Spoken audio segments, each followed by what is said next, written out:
नमस्कार, स्वागत है आपका इस बुलेटिन में और मैं हूं आपके साथ योगेश पांडे।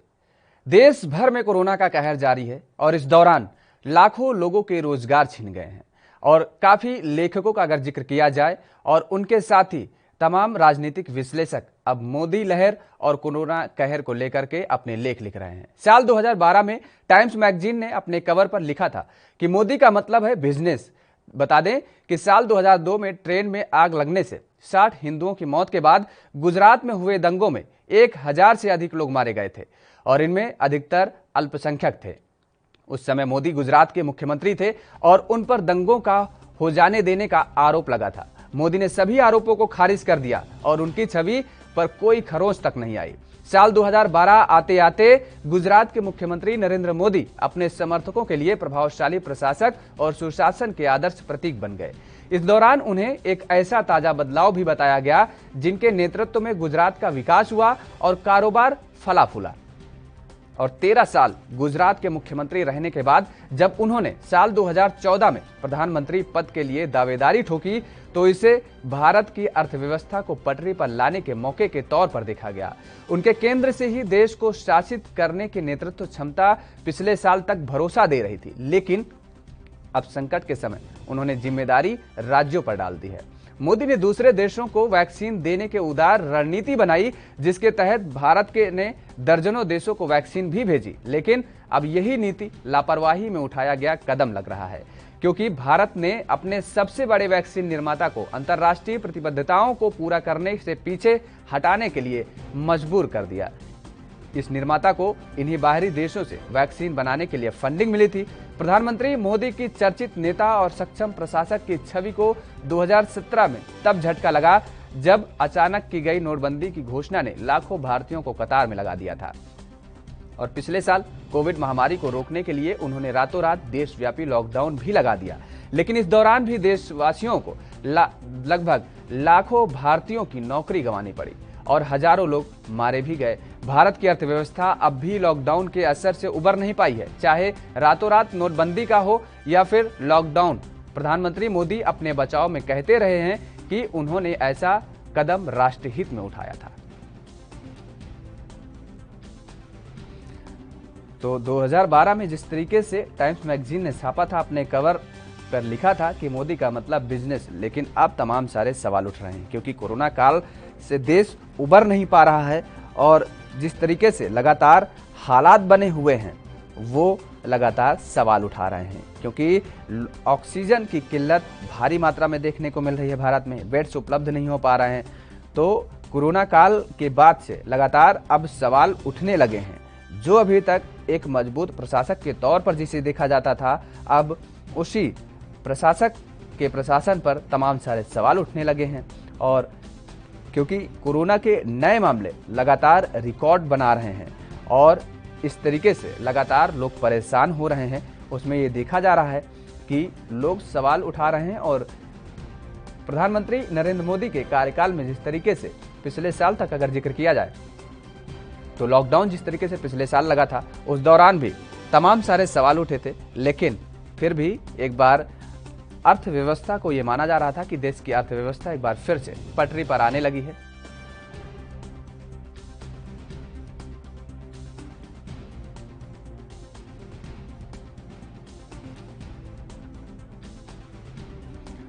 और इसी मुद्दे पर चर्चा करने के लिए हमारे साथ राजनीतिक विश्लेषक अरविंद विद्रोही जी जुड़ चुके हैं। बहुत बहुत स्वागत है अरविंद जी आपका।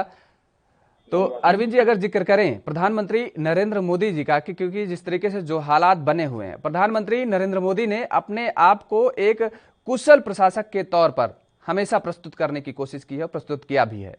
छोटी छोटी बातों को उन्होंने ध्यान में दिया है। लेकिन वर्तमान की जो कोरोना हालात हैं, अब अगर देखा जाए तो इस पर तमाम सारे सवाल उठने लगे हैं मोदी सरकार पर। किस नजरिए से आप देखते हैं? देखिए, सरकारों पर, खासकर मोदी सरकार पर सवाल तो लगातार उठ रहे हैं। हमें याद होना चाहिए, चाहे 14 का कार्यकाल हो या अभी हो, लगातार हर फैसले पर ये भी एक आश्चर्यजनक बात रही है कि मोदी सरकार के हर फैसले पर जो है उंगलियां उठी है और लगातार विरोध हुआ है। लेकिन उनको लगातार जन समर्थन भी मिला है और उनकी पार्टी के अपने हर फैसले पर उनका तर्क रहता है। लेकिन ये कोविड-19 का संकट काल जो है, ये हर फैसले उनका कोई फैसला नहीं है। ये एक वैश्विक महामारी है और इससे निपटने में जो उनकी कार्रवाइयां हैं, जो उनके संदेश हैं, वो वही संदेश हैं जो पूरे विश्व में मानक पर किए गए हैं। लेकिन उसमें एक बड़ी चीज मोदी सरकार ने किया, एक तो मानसिक स्तर बढ़ाने का और सामाजिक सहभागिता, और साथ ही साथ हमको याद है अच्छी तरह से कि जब वो लोगों के अंदर जागरूकता पैदा कर रहे थे, सामूहिक एकता का भाव जगाने के लिए तमाम वो संदेश दे रहे थे, ताली बजवाना, थाली और दिए जलवाना, इस तरह के। तो लोग कह रहे थे कि पूरी दुनिया वैक्सीन बनवा रही है और मोदी सरकार जो है थाली और हाथ बजवा रही है, थाली और करा रही। लेकिन हमने दो वैक्सीन, हमारे देश में दो वैक्सीन का उत्पादन शुरू हुआ। तो यही सब रणनीतिक विजय होती है जिसमें मोदी सरकार आगे दिखती है। लेकिन वर्तमान में जो ये दूसरा फेस आया है, इसमें जो है विकट रूप ले लिया और अब तो थर्ड लहर की भी सलाह दे दी गई है। तो महामारी से निपटने में जो परेशानियां होती है उससे ये भी सरकार जूझ रही है। और हमको क्योंकि इन्होंने तमाम लगातार की योजनाओं पर अच्छी तरह से काम किया है, तो यही उम्मीद है कि ये जो वैश्विक महामारी है, इसमें सेकेंड लहर, थर्ड लहर से भी जूझने में भारतीय जनता पार्टी की वर्तमान जो सरकार है, मोदी सरकार, वो भारतीय जनमानस जो है, भारतीय जनता है, उसको राहत देगी और ऐसा कुछ करेगी कि कम से कम नुकसान हो। आगे हम और भी बीमारियों से लड़ने के लिए हम सामूहिक एकता पर मिशन पर कामयाब हो। बाकी वैक्सीन और दवा ये सब तो जारी रहेगी, इसमें कोई ढिलाई नहीं बरतनी है। ये भी लगातार सरकार का, नरेंद्र मोदी जी का संदेश उनको आपको मिलता ही रहता है, उनके मन की बातों में।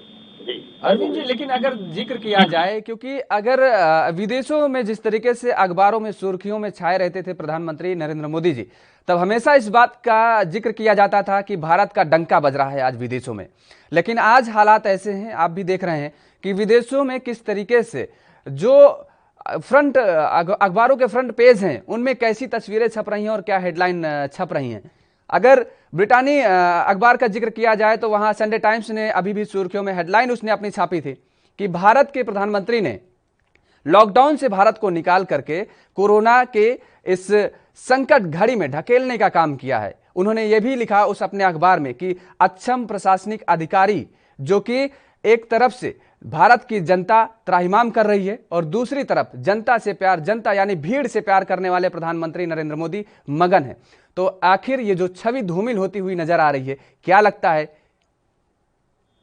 देखिए, ये छवि धूमिल करने का अनवरत प्रयास है। कोई ये आज नहीं है कि भारत की सरकार का या नरेंद्र मोदी की सरकार हो रही है, प्रधानमंत्री वो है तो उनकी छवि को या उनकी इमेज को, जो भी उनकी इमेज है उसको खराब करने का, चाहे देश में बड़ा तबका हो, चाहे विश्व स्तर पर तमाम अखबार और तमाम मीडिया समूह वो करते हैं, वो लगातार करते हैं, ये कोई नई बात नहीं है।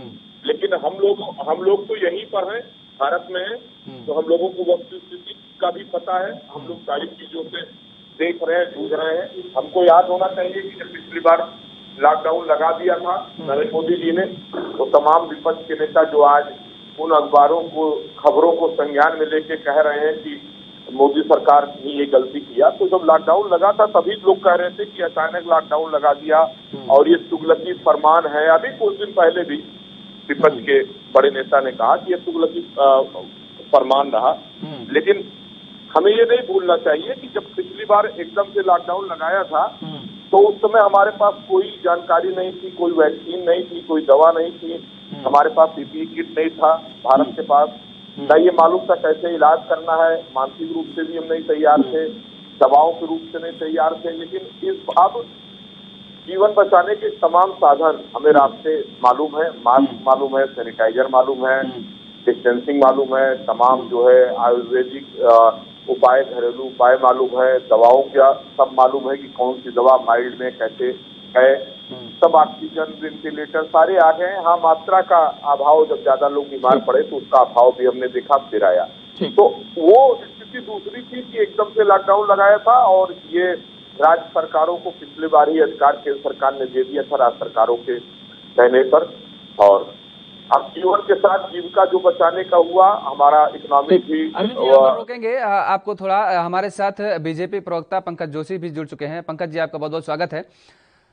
पंकज जी, जिस तरीके से अगर प्रधानमंत्री नरेंद्र मोदी की छवि का जिक्र किया जा रहा है उनको लेकर के, क्योंकि कोरोना पर तमाम सारे सवाल उठने लगे हैं, क्या लगता है कि जिस तरीके से पश्चिम बंगाल में बिना मास्क के प्रधानमंत्री नरेंद्र मोदी जी दिख रहे थे, जनता को संबोधित कर रहे थे, और अगर हरिद्वार का जिक्र किया जाए तो लगभग 10 लाख लोगों ने डुबकी लगाई वहां पर, गंगा में आस्था की डुबकी लगाई, लेकिन कोरोना अपने चरम पर था। ऐसे में क्या संदेश जाता है देश को? एक तरफ महामारी से लोग परेशान हैं, आप कह रहे हैं घरों से बाहर मत निकलिए, आप कह रहे हैं मास्क का प्रयोग करिए, सोशल डिस्टेंसिंग का पालन करिए, दूसरी तरफ आपके ही वो आदेश, आपके ही वो निर्देश जो कि जनता को उस कोरोना, उस महामारी में ढकेलने का काम कर रही है। क्या संदेश जाता है? देखिए, मैं आपको कह रहा हूँ, चीजों समझने की बात है। आपने कहा वेस्ट बंगाल में प्रधानमंत्री जी भाषण दे रहे थे, पहली जो सेकंड वेव आई, इसका शुरुआत कहाँ से हुई? महाराष्ट्र से। वहां तो कोई चुनाव नहीं था, और सबसे ज्यादा यदि केसेज आए तो वहां पर आए। मैं कह रहा हूँ कि बात इस चीज की नहीं कि क्यों आया, कैसे आया, ये तो जो है देखिए, ये तो वैज्ञानिकों का काम और जांच का विषय। लगातार जो है, मैं कह रहा हूँ कि देश में आप एक चीज, दो चीज बड़ी देखिएगा कि पहले जब जिन लोगों ने कहा कि सेकंड वेव नहीं आएगी, आप वैक्सीनेशन जो है, बीजेपी की वैक्सीनेशन है, किसी ने कहा हम वैक्सीनेशन लगाएंगे, हम जो है इससे लपुसुंग हो जाएंगे। मैं कह रहा हूँ कि यदि आप वैक्सीनेशन के प्रति यदि सचेत पूर्वक और जो है आप अपना नजरिया ठीक रखते, तो मेरे ख्याल में आज हम जो है करीबन जो है 20% से ऊपर आबादी को वैक्सीनेशन कराने की पोजीशन पर होते। चलिए, कोई बात नहीं, आपने उठाया प्रश्न, आपकी राजनीतिक मंशा थी, लेकिन आज भी आप देखिए कि जितनी भी जो चीजें हैं, लगातार हम जो है सुविधाओं की बात कर रहे हैं, और उन सुविधाओं में सबसे बड़ी परेशानी जो है, अभी जो मैं आपको सुन रहा था थोड़ा बहुत, पैनिक जो है। देखिए, आज भी जो है यदि वर्ल्ड की पॉपुलेशन के हिसाब से देखेंगे तो पैनिक बहुत ज्यादा है। क्योंकि पैनिक इसलिए किया गया कि आज हर एक आदमी, आपने राजस्थान को देखिए कि इसमें कुछ लोगों ने, जो बेसिकली छोटे छोटे लोग थे और कुछ मात्रा में लोग थे, केवल जो है परसेंटेज भी नहीं है, लेकिन उन्होंने पूरी प्रजाति को जो है एक प्रश्न चिन्ह लगा दिया। डॉक्टर पकड़ में आ गए, प्राइवेट हॉस्पिटल के जो लोग हैं वो पकड़ में आ गए, रेमडेसिविर की कालाबाजारी करते हुए नर्सिंग स्टाफ पकड़ में आ गया। लेकिन जो लोग कोरोना वॉरियर्स थे, हजारों लोग, लाखों लोग जो बेसिकली बिना जो है निस्वार्थ सेवा कर रहे थे, आज उन पे लोगों ने प्रश्न उठा दिया। मैं कह रहा हूँ कि इन पे जो है कड़ी से कड़ी कार्रवाई होनी चाहिए। कोरोना की जहां तक बात है, देखिए आपने दो बातें कही कि हरिद्वार में कुंभ हो रहा था, मैं कह रहा हूँ हरिद्वार में कुंभ हो रहा था, लेकिन कुंभ के साथ साथ आप देखिए जहाँ एडवाइजरी जारी थी स्टेटों की, क्योंकि सारा का सारा मामला एडवाइजरी के हाथ में था, स्टेट के हाथ में था। मुझे बताइए, जब आपने एडवाइजरी जारी कर दी थी कि जो भी लोग बाहर से आएंगे, चाहे वो कुंभ का स्नान करके आ रहा हो, चाहे वो किसी काम से आ रहा हो, 15 दिन जो है आरटीपीसीआर की नेगेटिव रिपोर्ट लगाएगा 24 घंटे की, या 15 दिन क्वारंटाइन होगा। आपने किया? क्यों नहीं किया भाई? पंकज जी, एडवाइजरी जारी करना और उस पर अमल कराना जमीन आसमान का फर्क होता है। जनवरी में दावोस में प्रधानमंत्री नरेंद्र मोदी जी ने दावोस में एक सम्मेलन को संबोधित किया था ऑनलाइन, और मुझे अगर तारीख एग्जैक्टली याद है तो शायद 28 तारीख थी, 28 जनवरी, शायद एक दो दिन आगे पीछे हो सकता है, लेकिन मुझे लगता है 28 जनवरी ही थी। उस दौरान प्रधानमंत्री नरेंद्र मोदी जी ने कहा था, संबोधन को आपने भी सुना होगा, संबोधन में उन्होंने खुद कहा था कि लोग कहते थे कि दूसरी लहर आएगी, और भारत ने कोरोना को हरा दिया। क्या लगता है कि आज जो हालात पैदा हुए हैं, ये अति आत्मविश्वास का कारण नहीं है? ये वो वजह नहीं है कि अति आत्मविश्वास, अति उत्साहित होने की वजह जो हमने कोरोना को हरा दिया? कारण नहीं है। यदि आज पेपर, ठीक है पंकज जी, इसका जवाब लेंगे, लेकिन फिलहाल वक्त हो चला एक छोटे से ब्रेक का। ब्रेक के बाद फौरन हाजिर होते हैं।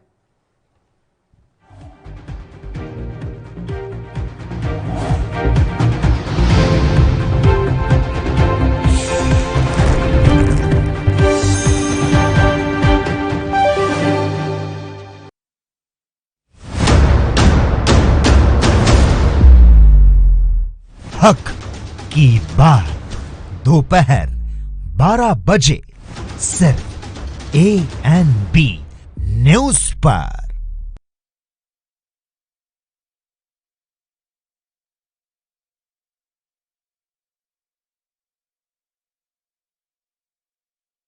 गुरु तेग बहादुर सिमरिए करनो। इस पावन पवित्र अस्थान ते गुरु तेग बहादुर साहब सच्चे पातशाह जी 6 महीने 9 दिन रहे। गुरु तेग बहादुर साहब सच्चे पातशाह जी ने गंगा जमुना सरस्वती का जो सुमेल है इस स्थान ਤੇ ਇੱਕ ਪਵਿੱਤਰ ਖੂਹ ਹੈ, ਉਸ ਖੂਹ ਵਿੱਚ ਕਰਵਾਇਆ। ਇਸ ਸਥਾਨ ਤੇ 25 ਸਿੰਘਾਂ ਨੂੰ ਲਾ ਕੇ ਪਹਿਲਾ ਸ੍ਰੀ ਅਖੰਡ ਪਾਠ ਦਾ ਪ੍ਰਕਾਸ਼ ਇਸ ਪਾਵਨ ਪਵਿੱਤਰ ਸਥਾਨ ਤੇ ਹੋਇਆ। ਜਿਹੜੀਆਂ ਨਿਸ਼ਾਨੀਆਂ ਨੇ ਸਤਿਗੁਰੂ ਜੀ ਦੀ ਚੌਂਕੀ ਦੇ ਪਾਵੇ, ਕਿਰਪਾਨ, ਸੰਖ ਸਾਹਿਬ, ਜੋ ਸਤਿਗੁਰੂ ਜੀ ਦੀਆਂ ਇਤਿਹਾਸਕ ਨਿਸ਼ਾਨੀਆਂ ਨੇ। नाम रहियो साधु रहियो गुरु गोबिंद, कहो नानक ए जगत में किन जपियो गुरमंत। वाहे गुरु वाहे।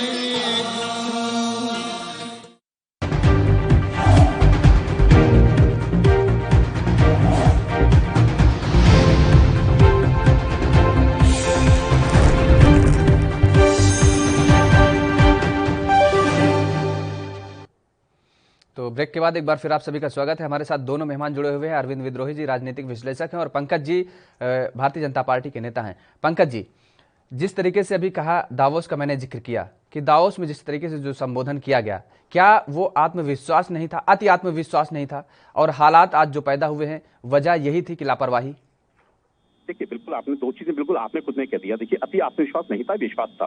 जैसा कि आज पेपर में छपा कि दोनों देशों ने कहा, आज यूके ने कहा कि हम अगस्त में जो है पूरे कोरोना को साफ कर देंगे, और इजराइल ने पहले कह दिया कि हमने मास्किंग से हटा दिए, अब जो है लोग घूम सकते हैं। देखिए, ये विश्वास का मामला था, और विश्वास में लोगों ने कहा था क्योंकि प्रधानमंत्री ने कहा था कि हमने कोरोना की वैक्सीन भी खोज ली है और कोरोना की जो है दवाइयां भी जो है लगातार हमारी काम में आ रही हैं।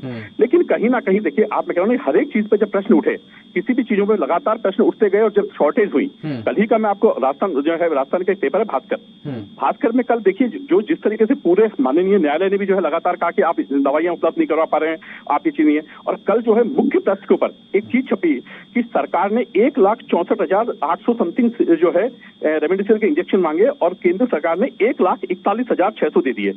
यानी कि लगभग 85.9 समथिंग % जो है, यानी कि हर एक 20 व्यक्ति में से 17 व्यक्तियों को इंजेक्शन जो है अवेलेबल था। केवल 3 व्यक्तियों को अवेलेबल नहीं था। लेकिन हालात कैसे बने कि 500 की भीड़ है, 50 मिल रहे हैं। क्यों? क्योंकि आपने वो जो सिस्टम था, जिस सिस्टम को अपनाया जाना चाहिए था, जो सिस्टम बनाया जाना चाहिए था, क्योंकि यदि देखिए प्रधानमंत्री का विश्वास होता और इसमें अति आत्मविश्वास होता, तो 97 करोड़ से 2,37,000 करोड़ का बजट लेके नहीं जाते हेल्थ का। क्योंकि हेल्थ का बजट लेके गए, जो प्रधानमंत्री केयर फंड था उसमें से लगातार उन्होंने सहायता की कि आप वेंटिलेटर्स कर दिए, आप स्वास्थ्य को करिए, क्योंकि बजट भाषण को यदि आप देखेंगे तो लगातार उन्होंने कहा कि स्वास्थ्य हमारी पहली प्राथमिकता होगी, क्योंकि हम बड़ी चीज से निकल के आए हैं और इसको जो है लगातार पालना करनी होगी। लेकिन हमने क्या किया स्टेटों ने कि हमने शायद उसको जो है बड़ा इजी ले लिया, और हमने लगातार खोलते गए। यहाँ तक कि राजस्थान के अंदर, कोटा के अंदर हमने सारी की सारी कोचिंग खोल दी, हमने सारे के सारे बच्चे खोल दिए, जो अब इस टाइम। पंकज जी, ठीक है, हम आपकी बात को समझ पा रहे हैं। अगर हेल्थ के बजट का जिक्र करेंगे ना, तो हालात ये हैं, प्रदेशों का एवरेज निकालेंगे तो लगभग 5,000-6,000 लोगों पर एक बेड आ रहा है। हेल्थ का अगर बजट का जिस तरीके से आप जिक्र कर रहे हैं, ठीक है, उस मुद्दे पर फिर कभी चर्चा करेंगे, बजट पर भी। अरविंद जी, हालात जो पैदा हुए हैं, अभी पंकज जी को आपने सुना कि सवाल उठने लाजमी है, ठीक है, वो उनकी तरफ से तमाम सारी सुविधाएं उपलब्ध करा जा रही हैं, लेकिन राज्य सरकारें उसका अनुपालन नहीं करा पा रही हैं। जिस देश में हाल ही में लॉकडाउन से जो देश उभरा हो, और उसके बाद वहां पर चुनाव की जो तस्वीरें सामने आई हों, जिस तरीके से भीड़, एक जनसैलाब उमड़ पड़ा हो, क्या कहेंगे, ये लापरवाही नहीं है? देखिए, लापरवाही केवल चुनाव, अगर भीड़ की लापरवाही देखिए तो केवल चुनाव में संदर्भ में नहीं हुआ है। जब लॉकडाउन लगा हुआ था तो जरा आंकड़े वो भी निकाल के देख लीजिए कि आम नागरिकों का कितना जो है मास्क न लगाने पर और लॉकडाउन तोड़ने पर कितने लोगों का पुलिस ने कार्रवाई किया। अभी हाल में ही एक बड़ी घटना हुई, एक शादी के फंक्शन में 10 बजे के बाद वहां कार्यक्रम चल रहा था और एक जिलाधिकारी ने उसको रोका, बल प्रयोग किया। लॉकडाउन का जो नियम है उसका उन्होंने पालन कराया, कड़ाई से पालन कराया। तो उसका परिणाम क्या हुआ कि उनको जो है मीडिया ट्रायल का सामना करना पड़ा। सरकार ने भी तरीका नहीं सही था, वो डीएम साहब का तरीका नहीं सही था। वो आप योगेश, इस तरीके पर मत आइए। तरीका तो ये भी ठीक नहीं है कि आप कोविड-19 के संक्रमण में बिना मास्क लगाए घूम रहे हैं और शादियों का इस तरह आयोजन कर रहे हैं, क्योंकि संकट सबसे पहले आएगा आप पर। अभी एक खबर और छपी थी कि सुहागरात के दिन ही दुल्हन को जो दूल्हे को खांसी आई तो दुल्हन छोड़ करके भाग गई। ऐसी खबरें पड़ी है कि दूल्हा दुल्हन दोनों संक्रमित हो गए।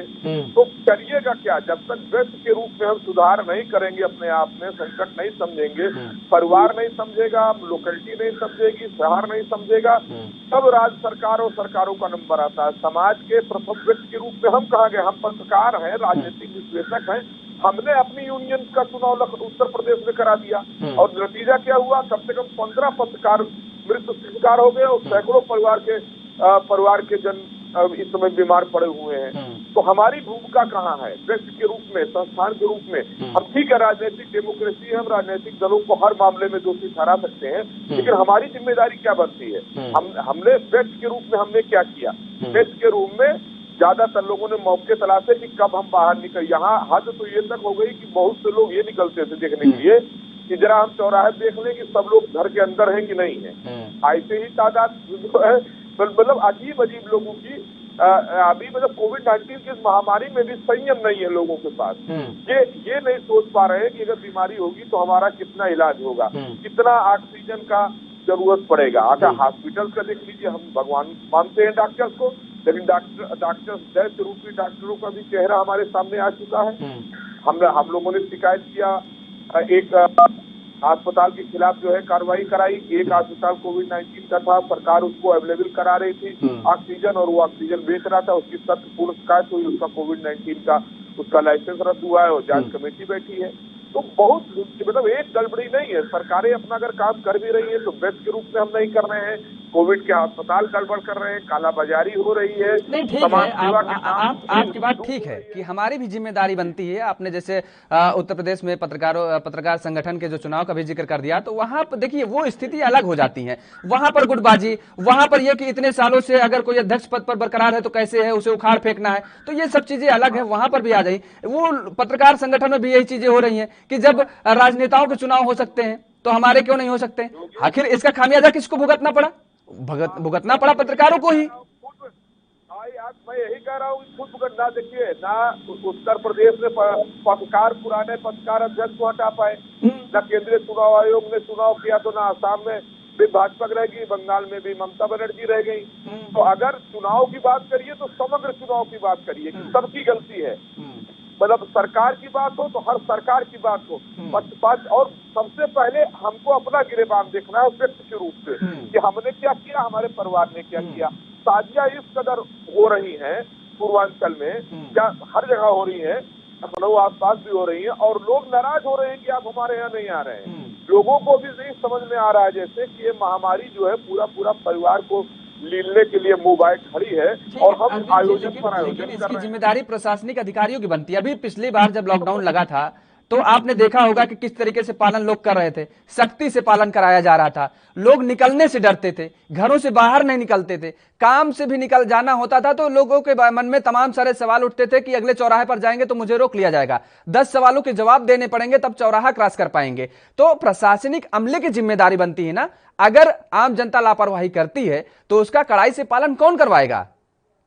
बिल्कुल बिल्कुल, वही मैं कह रहा हूँ कि अब जो है मीडिया ट्रायल इतना हुआ सोशल मीडिया पर और मीडिया पर प्रशासनिक कार्रवाई कराने वाले अधिकारियों के खिलाफ, वो तो बड़ी घटना जिलाधिकारी वाली आई।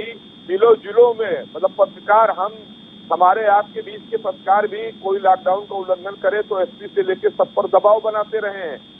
और अगर ये संपूर्ण लॉकडाउन की बात होती, मतलब हमको समझ में नहीं आएगा। हम हमेशा चाहेंगे कि प्रशासन हम गलती करते रहे और प्रशासन डंडा लेकर के हमको मारता रहे।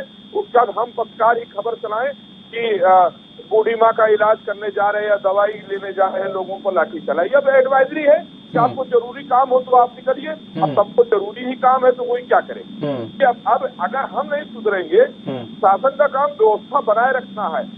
अगर आम जनता अव्यवस्था पैदा करने की आ जाएगी, कोई कुछ नहीं कर सकता है। ये अवेयरनेस की बहुत जरूरी होती है। सब लोग व्यवस्था बनाते रहे, कुछ लोग अव्यवस्थित रहे तो रोका जा सकता है। यहाँ ज्यादातर लोग अभी भी बस अपने आयोजन चाहते हैं। जैसे आपने कुंभ का आयोजन का किया, की नमाज कुंभ होगी तो न कुंभ कुछ लोग कुंभ पर सवाल उठाएंगे, कुछ लोग अलविदा उठाएंगे। तो ये, लेकिन ये नहीं हो पाएगा कि सारे धार्मिक आयोजन निरस्त किए जाते हैं। ये मांग कोई नहीं उठाएगा। अरविंद जी, हमारा सवाल केवल भीड़ को लेकर के है। हमारा सवाल एक ये है कि सांकेतिक जिस तरीके से नाम का मैंने जिक्र किया, वो ना केवल कुंभ को लेकर के है, ना किसी की नमाज को लेकर के है। हमारे कहने का मतलब है कोई भी चुनाव हो वो नहीं होने चाहिए थे, कोई भी आयोजन हो बड़ी मात्रा में वहां पर भीड़ का जनसैलाब नहीं उमड़ना चाहिए था, क्योंकि हाल ही में भारत लॉकडाउन से उभरा था। अगर घर में भी कोई घटना घट जाती है, अप्रिय घटना हो जाती है, तो घर के सदस्य 5 सदस्य अगर होते हैं तो पांचों कुछ दिन तक सावधानी बरतते हैं। तो भारत को भी मुझे लगता है कि सावधानी बरतने की जरूरत थी। पंकज जी गलत कह रहे हैं? नहीं, देखिए आपने कहा थी, लेकिन देखिए मैंने आपको ये कहना जो अभी अरविंद जी ने कहा मैं वही कर रहा हूँ कि पिछली बार आप देखिए प्रशासन जो था बड़ा सख्त था, क्योंकि पूरी जगह जो है लॉकडाउन था, और इसी से आप देखिए कि गांव के अंदर जो है कोरोना नहीं गया था, क्योंकि आना जाना सबको बंद था। यदि कोई गया था तो क्वारंटाइन होना था उसको, ये नियम थे। लेकिन आप देखिए अब की बार जो हालात है वो शहर से ज्यादा बदतर हालात गाँव के हैं। क्यों? क्योंकि आपने बिल्कुल खुला छूट दे दी, और पिछली बार गांव में नहीं पहुंचा तो लोगों के दिमाग में आपने ये बिठा दिया कि कोरोना कोई चीज है ही नहीं, ये केवल भ्रम है। तो गांव के लोग की हमारी इम्यूनिटी बहुत ज्यादा है, और इसका अब की बार जो डेथ हुई, और क्योंकि वहां पर जो है बिल्कुल भी स्वास्थ्य व्यवस्था ही नहीं थी और चरमरा गई, और बिल्कुल वहाँ जो हालात बने पीएससी में कि देखने वाला व्यक्ति नहीं मिला, तो उनको पता चला कि बेसिकली कि ये परेशानियां हमारे आ रही हैं। अब आपने जो 2 बात कही, एक लापरवाही प्रशासन और ये, देखिए लापरवाही प्रशासन की मैं आपको एक उदाहरण देता हूँ। 4 दिन पहले जो है जयपुर के मेन सिटी, समय का अभाव है, 5 से 10 सेकंड में अपनी बात रखिए आप। तो एक पुलिसकर्मी, महिला पुलिसकर्मी पर जिस तरीके से जो है दोबारा आकर के हमला किया गया और वहां पुलिस वालों को मारा गया, तो मैं कह रहा हूँ कि क्या सरकार को बेसिकली उन लोगों के केस में जो है बड़ा केस नहीं करना चाहिए। और दूसरी बात, माननीय न्यायालय ने भी बार बार कहा, लेकिन माननीय न्यायालय के 2 निर्णय जनता को भी समझना होगा, सजग होना होगा। चलिए, आप दोनों मेहमानों को बहुत बहुत शुक्रिया हमारे साथ जुड़ने के लिए। तो जिस तरीके से कोविड नियमों का प्रोटोकॉल पालन कराने के लिए लगातार शासन प्रशासन लगातार इस बात की अपील कर रहा है कि आप उनका पालन करिए, तो ये जिम्मेदारी आपकी भी बनती है कि आप उनका पालन करें, शासन प्रशासन कड़ाई से कराए या ना कराए। मेरे साथ फिलहाल इतना ही, अब बने रहिए एनबी न्यूज के साथ।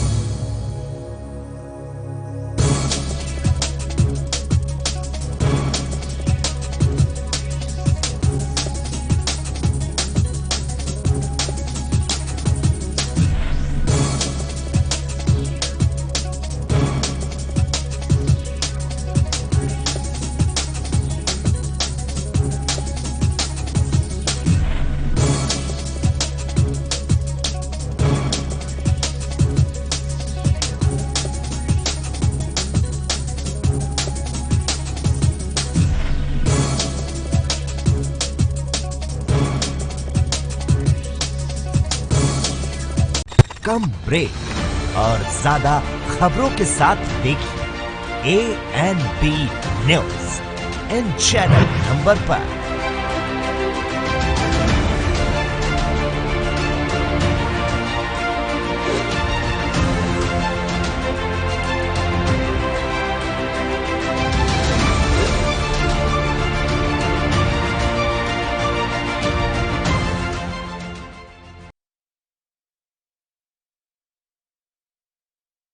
गुरु तेग बहादुर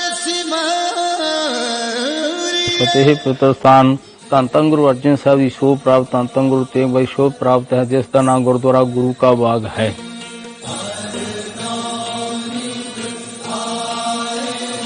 ਇਸ ਸਥਾਨ ਦਾ ਨਾਮ ਗੁਰੂ ਕੀ ਰੋਡ ਹੁੰਦਾ ਸੀ, ਤੇ ਸਤਿਗੁਰੂ ਨੇ ਬਖਸ਼ਿਸ਼ਾਂ ਕਰਕੇ ਵੀ ਜਿਹੜਾ ਆਖੂਗਾ ਗੁਰੂ ਕਾ ਬਾਗ, ਉਸ ਨੂੰ ਲੱਗਣਗੇ ਦੂਣੇ ਚੌਣੇ ਭਾਗ।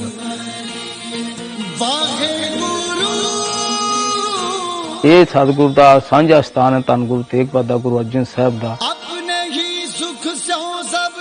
ਧੰਨ ਗੁਰੂ ਤੇਗ ਬਹਾਦਰ ਸਾਹਿਬ ਜੀ ਦਾ ਪ੍ਰਕਾਸ਼ ਇਸ ਸਥਾਨ ਤੇ ਹੋਇਆ। ਇਸ ਪਾਵਨ ਸਥਾਨ ਤੇ ਧੰਨ ਗੁਰੂ ਤੇਗ ਬਹਾਦਰ ਸਾਹਿਬ ਜੀ ਦੇ ਪ੍ਰਕਾਸ਼ ਦਿਹਾੜੇ ਸਮੂਹ ਸੰਗਤਾਂ ਵੱਲੋਂ ਸ਼ਰਧਾ ਭਾਵਨਾ ਤੇ ਸਤਿਕਾਰ ਸਹਿਤ ਮਨਾਏ ਜਾਂਦੇ ਹਨ।